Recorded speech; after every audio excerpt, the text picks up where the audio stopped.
What's going on, everybody? It's your boy C-Zar, and we are talking about Litecoin today, LTC. We're going to use the ribbon here to start this analysis off, and then we're going to move into the normal stuff. If that sounds good to you, hit the like button, subscribe, and we'll just get into it right now, you guys. All right, so Litecoin, the purpose of this video is really to just give a day-to-day update, right? Nothing too long-term, just more like what to expect over the coming weeks, and then potentially by the end of January as well. What I want to do first is I want to look back in time throughout this whole chart's existence, which LTC USD on the crypto chart that does have all the history for Litecoin, and I want to go back and find how often, whenever we came up, whenever the ribbon was expanding like this, when the yellow line expanded away and we got that divergence, that separation in the ribbon there, instead of it being all tight and wound up, how often was it when we came into it on the first attempt to find a low below it, right? Like, what I'm getting at is it common during your first attempt, and I would say this is your first attempt since it's really been like expanded, right? You were below it here, but it wasn't expanded. You've been moving up, moving up, moving up. This is your first attempt into the ribbon. I want to see how common is it on your first attempt in the ribbon after expanding it to flip the ribbon bearish or to find a low beneath the ribbon, right? To determine if this is a low or if we're at least in the proximity of a low, and then when we can expect to move higher. Okay, so going back in time, here we are. You can see we're starting to get some separation here. We did go below the ribbon here, but we closed the day here. I don't know if this is a good example here, but this is more like something we're looking for. Okay, so you had one day close, one day open below it, and then it wasn't long afterwards that you started moving up higher. Okay, so a little separation. Inevitably, you did top off and you did go lower, yes, but the move was not over yet, higher highs to go, and inevitably this is actually exactly what we're looking for, right? So first attempt, it was valid, you did find a low, and you did not reverse. It was the second attempt that reversed you. So let's go back in time even further. A little bit too close together here, right? The ribbon, whenever it's contracted, is less reliable. It's when it's expanded upon that it becomes more reliable. Okay, so here, for example, all right, you flipped it bullish. Okay, is a little bit contracted here, but you're starting to expand upon it. Yes, went below it. That was your low area. You consolidated for a bit. And you started to run higher. Went below it again here while your ribbon's expanded. The ribbon contracted, but at your lows below the ribbon, right? If this whole move, if you had a consolidation phase here at the top and you had a consolidation phase here at the bottom, most of that consolidation phase happens below the ribbon, right? The low points, in other words, are below the ribbon, and you don't go too far below it, but once you start turning things around, right, that basically means that this is the low, and there you go, beginning your next move up. So that was twice that you went below the ribbon while you were in an expansive phase, and then it was the third time that you finally flipped the ribbon and went bearish. Okay, and this was back in 2022. Going back in time even more, I think the point's been made, but yeah, stuff like this here. Let's see. Especially in this very triumphant bull run right here, right? This is very common stuff. Back in October of 2020, let's actually look real quick. Oh man, I'm gonna have to pull it all the way back because I just switched from weekly to daily. October 2020, that puts us all the way over here. So like right at that peak finale phase of the bull cycle. Hold on, let me see if it'll bring it back. Yeah, I gotta go all the way back, man. All the way back right here. Okay, cool. So whenever you were negatively flipped, right, negatively flipped, here you are bullishly flipping it, the ribbon's kind of contracted, then you start to expand, your low was just below the ribbon there, right, and then you continue moving upwards. Finally you bleed into the ribbon again, and this time your lows are not even actually below the ribbon. This time it is just barely below the ribbon, but you can see when you're in these more dominant phases up, it's less likely that you bottom out below the ribbon. So that's good to know going forward too. In case we are in a very dominant phase, probably going into the later part of the cycle, anytime you pull into the ribbon where you might expect to find lows beneath the ribbon, hopefully we can remember, and I say hopefully because I don't remember everything, but hopefully we can remember that in strong phases of the market, it's more common to bounce off of the ribbon rather than go below the ribbon. Or if you do go below the ribbon, it's just barely, like literally barely. But even here on more prolonged consolidation phases, while the ribbon is very expanded, your lows literally came in right below the ribbon there, right? Each time, literally, until you were done with the cycle, and then you were finally ready eventually to top it off. So I think we've got enough data. I hope that wasn't too annoying. I don't know. Yeah, we went through a lot of iterations to get enough. I think enough of a what I call this, like a test a study. I don't know what to say.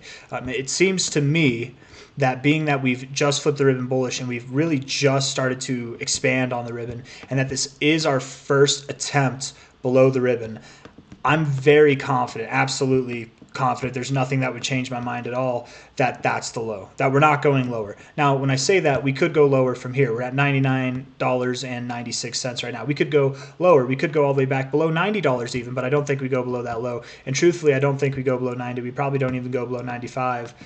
It's just a matter of time. As you've seen previous to all the times that we were down here, we really didn't consolidate for too long. Like the longest that we could consolidate below this ribbon, it probably wouldn't even be the remainder of the year before we're back up and exploring new highs relative to this. So let alone going into January afterwards. Something else I actually failed to mention, I'm not going to do it this time because I don't want to bore you guys too much more with this ribbon, but if we went back at all those moments where you did pull down and then you expanded higher, it wasn't a small run, right? It wasn't like a tiny run like this. Like maybe once or twice it was like that, but oftentimes you had a nice continuation going up, right? There's no doubt in my mind that this next phase up will take us above $200 for Litecoin. You're at about $100 now, just based off the ribbon. That's what I'm getting there. So looking at the weekly had a fresh cross right here starting to expand. You pulled back and found support. You guys remember in that very bullish phase of Litecoin's bull market last cycle on the daily, how it was tipping the daily ribbon like this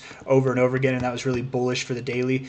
This is really bullish for the weekly, right? That's a very bullish thing that you just did right there.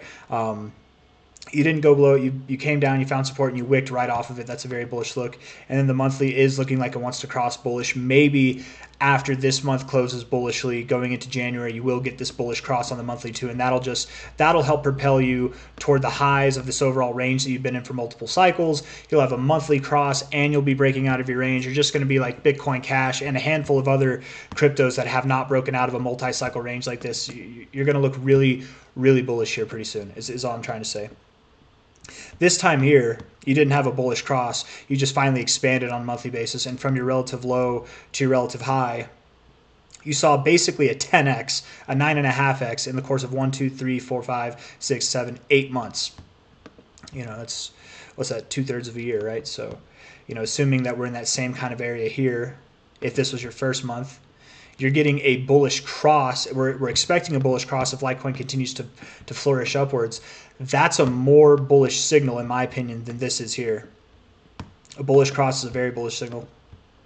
Not that this can't be. Just because it's a bullish cross doesn't mean it has to be bigger.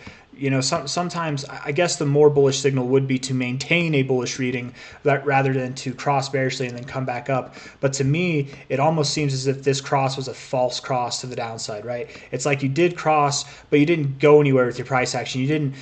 It's a monthly cross. You crossed bearishly and it didn't do anything. You didn't even get a lower low.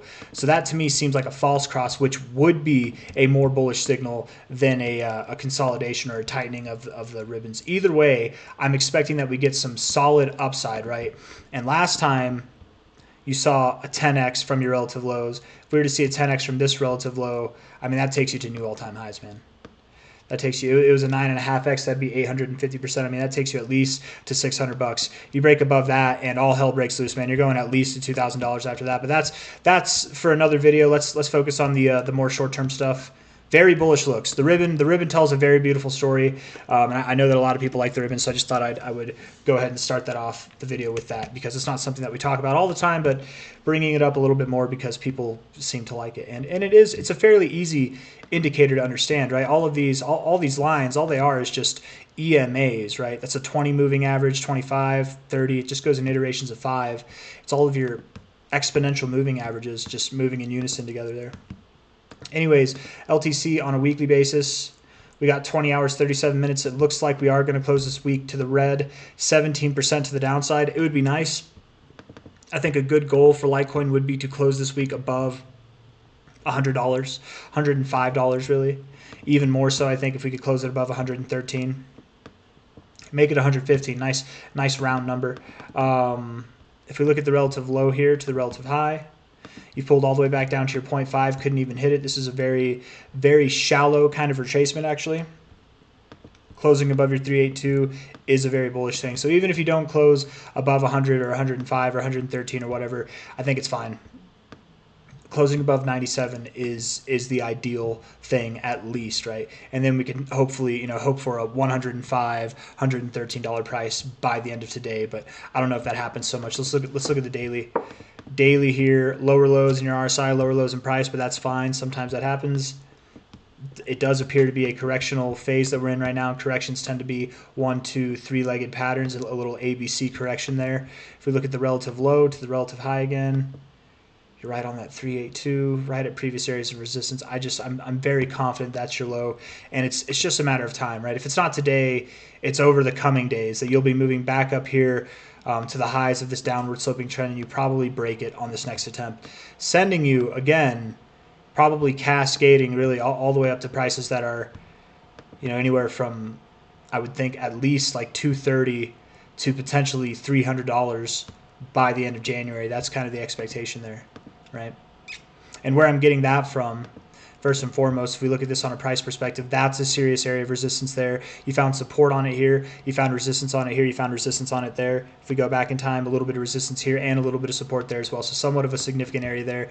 This was the more resounding high on a closing basis right there. Also found resistance, a little bit of closing resistance there as well. So somewhat of an area, a range to go to. I would say something between like 232 and 280. Let's just say 300 though, because you could go a little bit above that high maybe.